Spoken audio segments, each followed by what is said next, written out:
Durant notre road trip au Portugal, nous sommes passés par Porto. À l'arrivée, on aperçoit l'hôtel de ville qui se reconnaît à sa grande tour de 70 mètres de haut. Le funiculaire de Porto relie les quartiers de la Ribeira au bord du fleuve Douro au quartier de Batalha, situé dans la partie haute de la ville.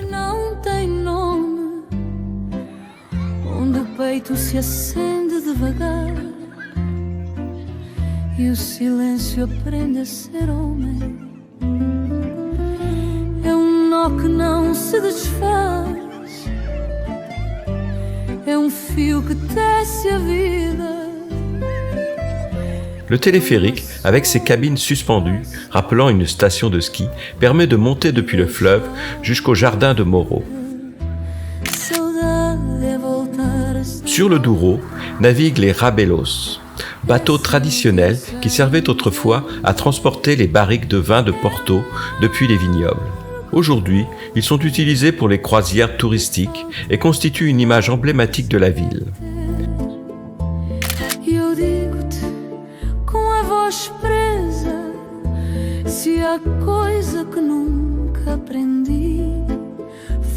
Les principales caves et boutiques de vin de Porto se trouvent sur la rive gauche à Vila Nova de Gaia.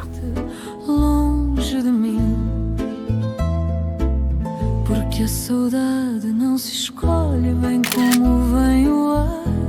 E quando a noite a chama, ela senta-se para ficar.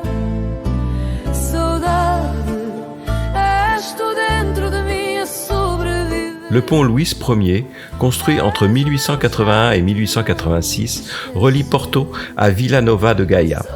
Ce pont, métallique, à double niveau, avec une voie ferrée au-dessus et une route au-dessous, est une véritable emblème pour la ville. Sa plateforme supérieure offre une vue panoramique sur le Douro, les quais de la Ribeira et les caves de Gaia.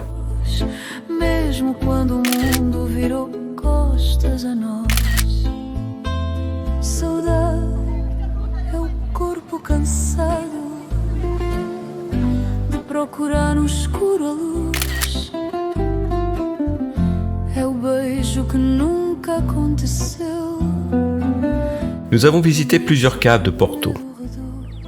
La ville ne possède pas de vignoble, le vin de Porto est produit en amont du fleuve, dans la vallée du Douro. Les raisins, foulés, donnent le mou sucré qui commence à fermenter. La fermentation est ensuite stoppée par l'ajout d'une eau-de-vie de raisin, ce qui conserve une partie du sucre et donne au vin sa puissance.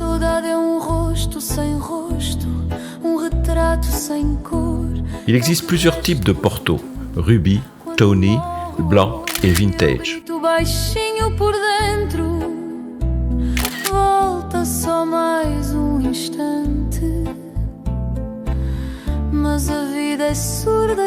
Les quais de la rive droite sont très animés et bordés de belles maisons tout au long du fleuve.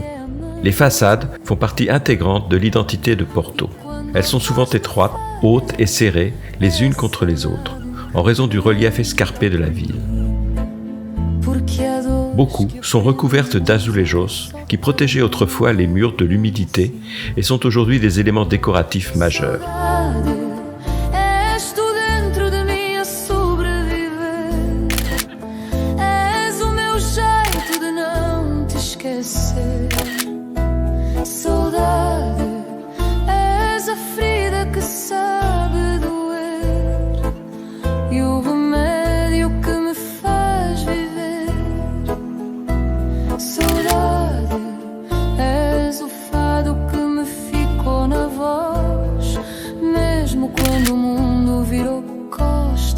Le vieux tram de Porto, appelé Elétrico, est un symbole de la ville.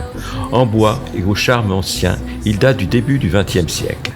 Certaines lignes sont encore en service, notamment le long du Douro, et participent à l'atmosphère authentique de Porto.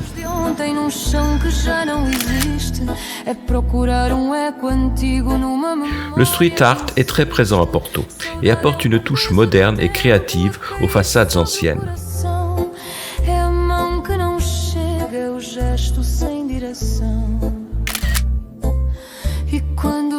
Dans le centre historique, les maisons aux façades colorées, souvent patinées par le temps, donnent beaucoup de charme à la ville.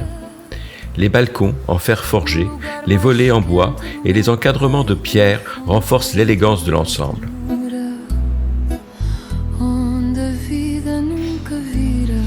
La tour des Clercs, haute de 76 mètres, est la plus haute du Portugal. Avec plus de 200 marches, elle offre une vue panoramique sur toute la ville.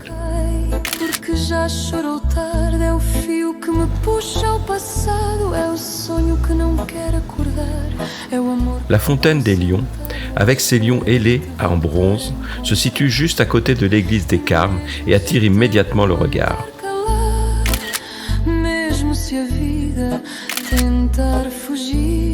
Le McDonald's de Porto, installé dans l'ancien café impérial, est l'un des plus célèbres au monde. Reconnaissable avec son grand aigle en bronze, il a conservé un décor art déco avec lustres, vitraux et moulures.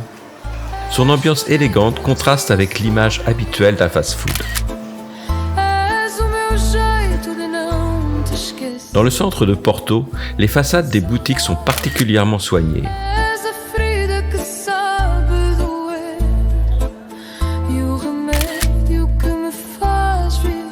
Beaucoup ont conservé leurs devantures en bois sculpté, leurs vitrines anciennes et leurs enseignes d'époque. Certaines sont décorées d'azulejos ou de fer forgé, donnant l'impression de découvrir de véritables petites œuvres d'art en se promenant dans la ville. À l'intérieur de la cathédrale de Porto, les murs épais en pierre rappellent son origine romane. Le maître-autel baroque, richement décoré de boiseries dorées, contraste avec la sobriété de la nef.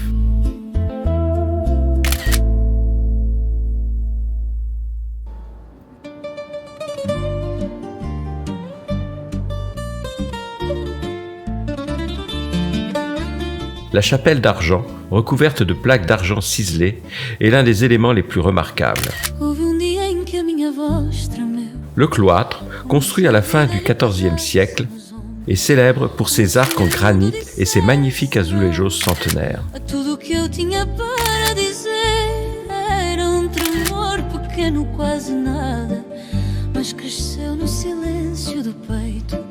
E cada palavra que eu tentava nascer morria antes de encontrar jeito. Houve dia em que a minha voz perdeu força, como quem perde chão debaixo dos pés. E aprendi que há dores que descem devagar até chegarem ao sítio onde o medo se vê. A voz calou-me como quem ama demais e não sabe como continuar. E foi nesse instante tão frágil, tão meu, que aprendeu a cair devagar. E eu disse ao vento: leva o que eu não consigo segurar. Mas o vento devolveu-me a voz e pediu-me para continuar. Une chapelle abrite des peintures impressionnantes datant du XVIIIe siècle.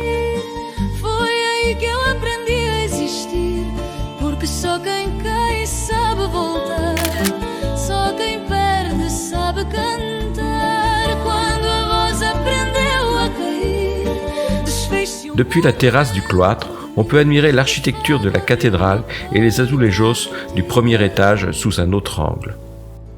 La gare de São Bento, située en plein centre-ville, est célèbre pour son hall décoré de plus de 20 000 azulejos représentant l'histoire de la vie quotidienne au Portugal.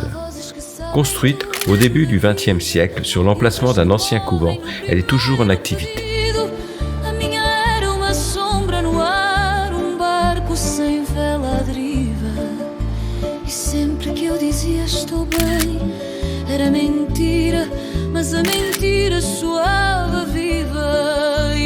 Après cette journée riche en découvertes, nous avons repris le métro.